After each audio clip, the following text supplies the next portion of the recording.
నమస్తే, నేను Prem. Welcome to Khyati connects. ఆ జిల్లాల్లో ఆమె పర్యటిస్తున్న తీరు, ప్రజా సమస్యలపై నేరుగా స్పందిస్తున్న విధానం, వైసీపీపై ఎక్కుపెడుతున్న విమర్శల బాణాలు ఇప్పుడు ఏపీ పొలిటికల్ సర్కిల్స్ను షేక్ చేస్తున్నాయా? దీనికి తోడు వైఎస్ఆర్సీపీ నేత లక్ష్మీ పార్వతి పెట్టిన షరతులు ఏంటి? అసలు భువనేశ్వరి ఎంట్రీ వెనుక ఉన్న 2029 మాస్టర్ ప్లాన్ ఏంటి? లక్ష్మీ పార్వతి డిమాండ్ చేసిన ఆ క్షమాపణ కథేంటి అనేది ఇవాల్టి పాయింట్ ఆఫ్ వ్యూలో చూద్దాం.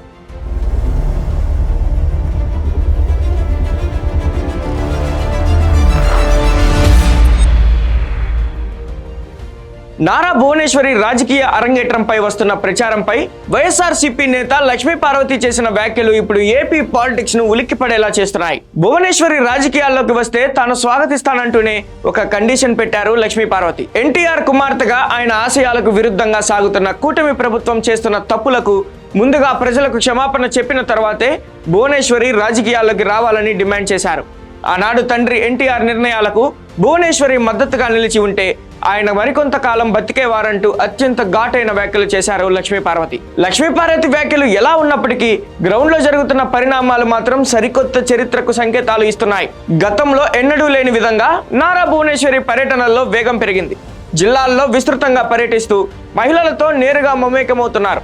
చంద్రబాబు పాలనను సమర్థిస్తూనే ప్రతిపక్ష వైఎస్ఆర్సీపీ వైఫల్యాలను ఎండగడుతున్నారు. తండ్రి ఎన్టీఆర్ సీఎంగా చేశారు. భర్త చంద్రబాబు 4 సార్లు ముఖ్యమంత్రి అయ్యారు. కుమారుడు లోకేష్ రెండోసారి మంత్రిగా బాధ్యతలు నిర్వర్తిస్తున్నారు. వీటన్నిటికీ మించి హెరిటేజ్ వంటి దిగ్గజ కార్పొరేట్ సంస్థను విజయవంతంగా నడిపించిన వ్యాపార నైపుణ్యం, పరిపాలన అవగాహన భువనేశ్వరికి ఉంది. అలాంటి నాయకురాలు నేరుగా బరిలోకి దిగితే టీడీపీకి తిరుగుండదనేది తమ్ముళ్ల వ్యూహం.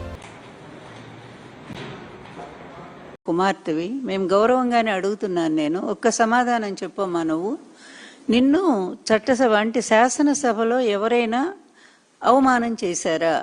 అది ఒక్కసారి మీరు నిరూపించగలరా? ఎందుకంటే ఇప్పుడు మీ ప్రభుత్వమే ఉంది కదా. ఈ ప్రభుత్వం మరి రికార్డులన్నీ ఉంటాయి, అసెంబ్లీ రికార్డులన్నీ కూడా. వాటన్నిటిని కూడా బయటికి తీయించి పరిశీలిస్తే మిమ్మల్ని అవమానం చేశారో లేదో అనేది చాలా స్పష్టంగా అందరికీ తెలుస్తుంది. ఈ విధంగా మీకు మీరే ఒక సానుభూతిని క్రియేట్ చేసుకోవటానికి ప్రయత్నం చేస్తే అది నమ్మటానికి ఎవరు సిద్ధంగా లేరనే సత్యాన్ని కూడా మీరు గ్రహించాలా.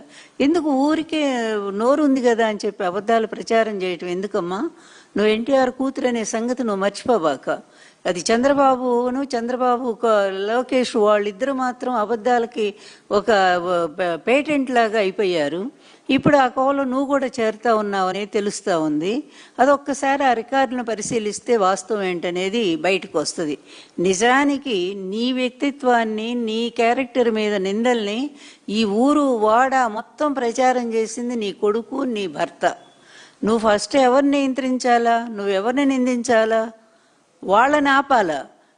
రాజకీయ ప్రయోజనాల కోసం నన్ను తీసుకెళ్లి బజార్లో పెడతారా అని చెప్పి వాళ్ళని నీ కొడుకు 4 తన్నులు తన్నాలా, 4 దెబ్బలు వేయాలా?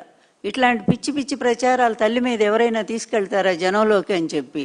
అది పోయి నువ్వు కూడా ఎవరో మీద నిందలేస్తే ఎట్లమ్మా? అప్పుడు మీ పార్టీలో ఉన్నవారే మిమ్మల్ని ఒక మాట అంటే నిజంగానే ఆ రోజు అందరం ఖండించాము. ఎందుకంటే ఒక మహిళను ఆ విధంగా అవమానించకూడదని. కానీ అంతకుముందు నీ కొడుకు, నీ భర్త, వాళ్ళ కుటుంబం స్త్రీల మీద చేసిన అవమానాలను కూడా నువ్వు ఒక్కసారి కనుక గమనించి ఉంటే నువ్వు వాళ్ళనే ముందు నిందించి ఉండేదానివి. ఎవరైనా స్త్రీలంటే స్త్రీలే కదా. అలాంటిది రాజకీయ ప్రయోజనం కోసం నీ భర్త నిన్ను మొదటి నుంచి కూడా ఈ విధంగానే వాడుకుంటానే ఉన్నాడు. పార్టీలో చేరే దగ్గర నుంచి కూడా ఇప్పటి వరకు కూడా నిన్న రాజకీయ ప్రయోజనాలకు అడ్డం పెట్టుకొని వాడుతున్నాడు. అలాగే నీ కొడుకు కూడా అట్లాగే తయారయ్యాడు. అందువల్ల నువ్వు ఒక్కసారి అది ఆలోచన చేసుకోమ్మా. నిజంగా నువ్వు బాధపడుతున్నావే, నిన్నేదో అన్నారు, నన్ను ఏదో అన్నారని. వైఎస్ఆర్ కాంగ్రెస్ పార్టీ వాళ్ళు ఒక్కళ్ళు కూడా మాట్లాడలేదు మీ గురించి ఏనాడు కూడా. కానీ మీ భర్త, మీ కొడుకు ఏం చేస్తున్నారమ్మా? ఇంతెందుకు? ఇప్పుడు నీరు కాదన్నా అవునన్నా మీ తల్లిగా నన్ను స్వీకరించకపోయినా తల్లి స్థానంలో ఉన్నదాన్ని నేను. ఎన్టీఆర్ గారు కొన్ని లక్షల మంది జనం ముందు మరీ ప్రకటించి వివాహం చేసుకున్నటువంటి ఒక ధర్మబద్ధమైన భార్యని నేను. ఆమెను ఉన్నాను కదా. ఆ రోజు నుంచి ఈ రోజు వరకు కూడా నా క్యారెక్టర్ అసాసినేషన్ ఎంత దారుణంగా చేస్తున్నారో నీ భర్త దగ్గర నుంచి నీ కొడుకు మొన్న కూడా ఎవరినో కూర్చోబెట్టి నా మీద 60 ఏళ్ల వయసులో నన్ను అవమానం చేశాడే. అసలు నారా భువనేశ్వరి ఎంట్రీకి ప్రధాన బలం ఎక్కడుందంటే అది 2029 సార్వత్రిక ఎన్నికలే అని చెప్పుకోవాలి. 2029 నాటికి చట్టసభల్లో 3వ వంతు అంటే 33% స్థానాలను మహిళలకు కేటాయించే చట్టం పూర్తి స్థాయిలో అమల్లోకి రానుంది.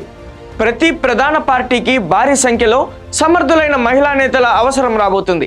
ఇలాంటి సమయంలో నందమూరి, నారా కుటుంబాల వారసత్వంతో పాటు సొంతగా ప్రజాదరణ సంపాదించుకుంటున్న భువనేశ్వరిని రంగానికి దించితే అది కూటమికి ఏపీ వ్యాప్తంగా మైలేజ్ ఇస్తుందనడంలో ఎలాంటి సందేహం లేదు. చూశారుగా, నారా భువనేశ్వరి పర్యటనల వెనుక వ్యూహాత్మక రాజకీయం ఉందా లేక కేవలం సేవా దృక్పథమే ఉందా అన్నది పక్కన పెడితే లక్ష్మీ పార్వతి కామెంట్స్ తో ఏపీ రాజకీయం ఒక్కసారిగా వేడెక్కింది.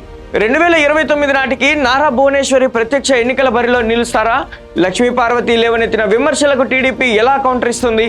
వేచి చూడాల్సిందే. Thank you for watching Khyati connects.